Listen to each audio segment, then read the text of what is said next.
iyadoo guud ahaanba gobolka Togdheer ay ka jiraan abaar baahsan oo saameeyay dad iyo xoolaba ayaa waxa marba marka ka dambaysa isi soo taraya qaylodhaan ka imanaysa deegaanada gobolka Togdheer ana saaka degmada Dhoqoshay oo ka tirsan gobolka Togdheer laga soo sheegaya dhimashada hal ruux oo u dhimatay biyo iyo cunto la'aan ka jirta degmada Dhoqoshay waxaana barasaabka gobolka Togdheer Maxamed Cabdilaahi Ibraahim Nafaqo uu ka warbixiyay dhimashada halkaasi ruux ee u dhimatay gaajada iyo biyo la'aanta rajaynaya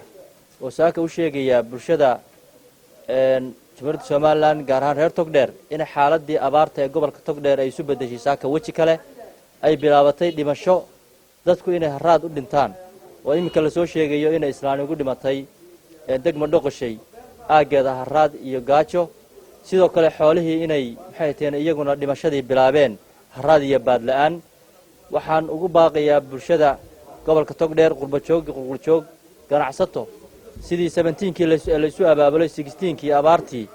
in la isu abaabulo oo maxay tahay gruubadii iyo maxay tahay nidaamyadii wanaagsanaa aynu kaga baxsanay abaartii hore tii hore maanta tanaa ka daran waxaan ugu baaqayaa oo ka codsanayaa in sidii hore aynu isu abaabulo maadaama ay ka daran tahay tii hore dhimashadiina ay bilaabatay dadka tii xooluhuna ay bilaabatay baadla'aan iyo biyo ay soo korodhay saaka waji cusub ayay saaka yeelatay gobolka Togdheer abaarteedii insha Allah taala waxaan rajaynaynaa